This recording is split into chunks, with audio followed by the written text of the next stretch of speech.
You're listening to the Terrific Teacherpreneur, a podcast for teachers looking to grow a successful online business.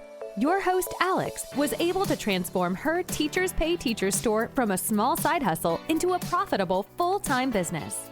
She now helps other teachers do the same. Listen along for actionable tips and helpful wisdom about business and marketing as a teacherpreneur. Here's your host, Alex.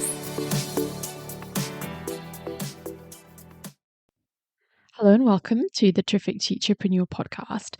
Today I want to share the 5 biggest lessons from my most popular podcast episodes here on the Terrific Teacherpreneur. So 5 episodes that people have really enjoyed tuning into. I just want to share some things from that, some insights. So I look back at these most played episodes and the results were kind of interesting. You could see what people liked hearing about. So as listeners, you guys love hearing about money, strategy, behind the scenes stories, things like that. And I kind of wanted to share those lessons, a few lessons from those episodes and some quick sort of action steps from each one. And I'm just kind of hoping it gives you a little bit of a playbook of some of these strategies. So first up, lesson number 5, we're kind of going in reverse here. So this is my 5th most popular episode 87, which product should you make next? By the way, definitely recommend re-listening to these episodes because some of these you might not have listened to in a while, they might be a bit older. Or if you haven't listened to them yet, go and write this down as like the episodes to listen to. Maybe you are new to the Terrific Teacherpreneur and you're like, oh, there's so many episodes. There's like 100 episodes. Which one do I listen to? Well, these are 5 that are definitely worth listening to. So episode 87 is the first one to start with. Which product should you make next? My 5th most popular episode. I think it resonated because sellers are constantly wondering, what exactly should I focus on? And like, how do I, make the most revenue on my store? What kind of product's going to bring me the most money? That kind of thing.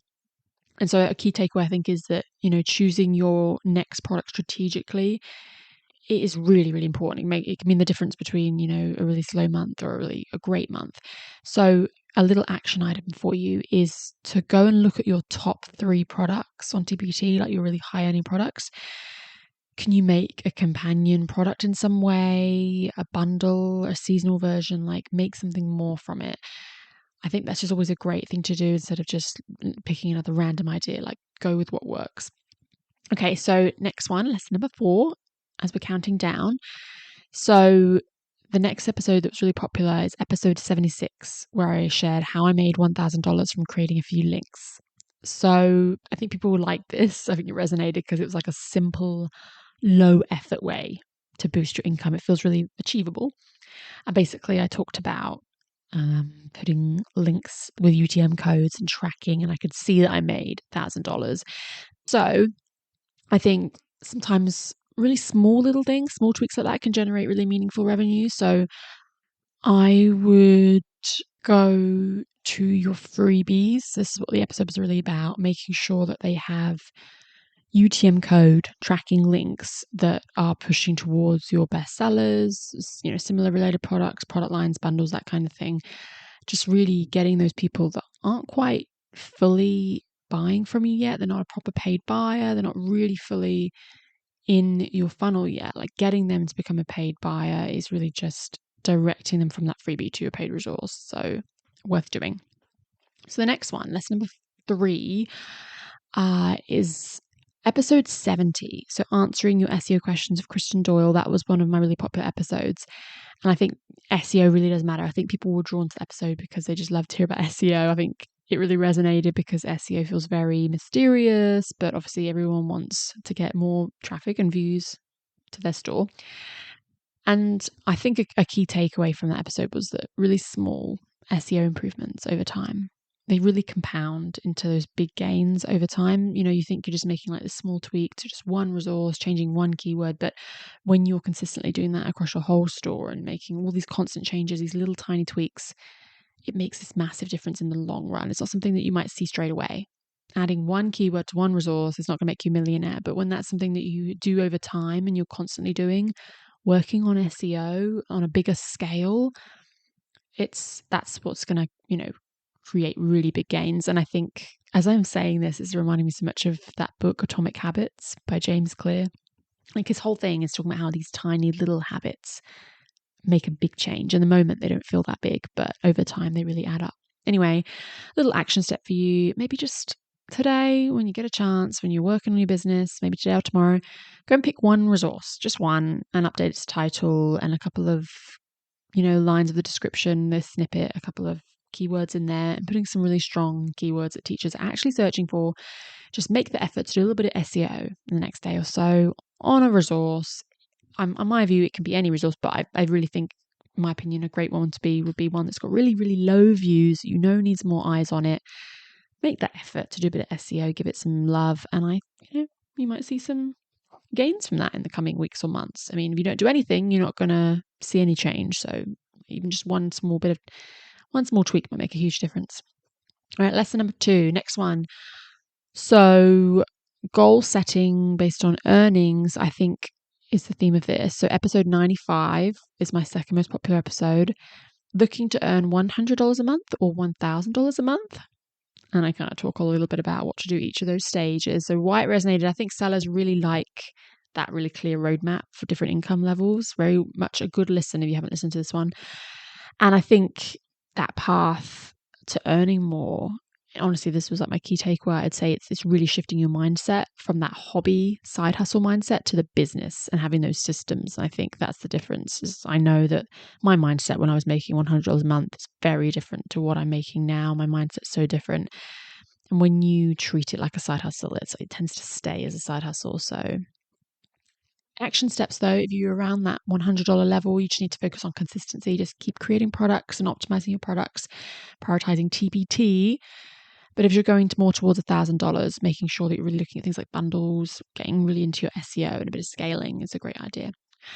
Lesson number 1 is you guys really like real income sort of data. And I really probably need to do another one of these episodes, like an updated one. But my best performing episode on this podcast at the moment is episode 80, What TPT Sellers Earn Each Month, with Rebecca from Hoff Math. So obviously why it resonated, people like to be inspired by like what the earning potential is, what are other people earning.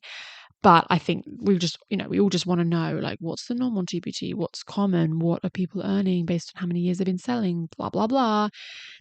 I did a little survey and we got some really interesting insight about what people are earning. It was an anonymous survey in my Facebook group. I think I might have shared it in a few other Facebook groups, but I really would love to do an updated one of this just to kind of get an idea of what's going on now. If you're listening, Rebecca, I need to get her to get on board and help me again, but that was so awesome. I would love to. And it's not a huge amount of effort. I could probably just use the same survey again, send it out to my Facebook group. I'm probably a little bit nervous because I think I remember I shared it beyond my group into another group that's a bit more known for being, I don't know, there's like some more harsh kind of voices in that group. And I instantly got someone being like, oh, why are you doing this? Like, I don't know, I mean, there's always someone that ruins it. I got to try and ignore that though, because like I know this kind of stuff is so helpful to people and I cannot let the haters get me down. But yeah, there's a reason this episode did so well. Like people want to know what's normal. Is it normal that I'm earning this much money based on how many years I've been selling? Like, anyway, if this is something that really interests you, like if you enjoyed the episode or you'd love me to do another one or you're just really intrigued, let me know. If you tell me in the Facebook group, the Terrific Teacherpreneur, or you message me on Instagram or email me, whatever, and you guys probably harass me enough, and enough people say I will be forced to do it. So worthwhile. Okay. Obviously, every seller's journey is different, but I think it was motivating to listen to. So, I don't know if I had a little action step for that one, because obviously, other than just nagging me to record another one, I think it's helpful to find another seller friend maybe that you can learn from, because I think, we often comparing ourselves like to these random people in Facebook groups and stuff, but that's not really helpful. You just want to be inspired by someone maybe that's at a similar point in the journey to you. Obviously you're going to do your own thing, but it's just nice not to, I don't know, you see these like posts on Facebook and then you think that's what you should be doing. And it's like, that's like one person sharing their big win. You're not hearing everyone else who's actually just like you in the trenches struggling. Like, I don't know, sometimes it's just, you don't get the full picture in things like Facebook groups. So, but if you're like just chatting in messages to someone, making like a TPT friend, I think that's worthwhile. Anyway, overall, a little bit of a wrap up. Obviously, SEO is a great thing to work on. And I just, in general, I think I would probably say focus on making more products based on what you actually find that sells. So, making more things like your bestsellers. Make sure you throw some links to your freebies that upsell to paid resources. If you aren't already, do more of that. It's really worthwhile. Make a couple of SEO tweaks every now and then when you get some free time in your business, because it's a great way to make more money. It's not the most fun task, but it's worthwhile.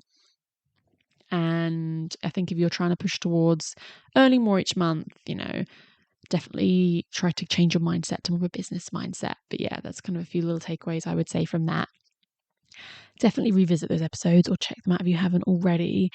And remember, the reason these episodes were the most popular, I think, is because they hit on what really matters the most, which is, earning more, working smarter, and then obviously believing that it's possible for you as well. So I think they are great to re-listen to. And even if you don't, and you just do the tips from this episode, I really hope that it helps. I hope that you have a terrific day. Thank you for listening to this episode of the Terrific Teacherpreneur. If you're enjoying the show, please feel free to rate, subscribe, and review on your preferred podcast listening platform. We really appreciate that effort. Come back for more actionable tips and helpful wisdom in the next episode with your host, Alex. Until then.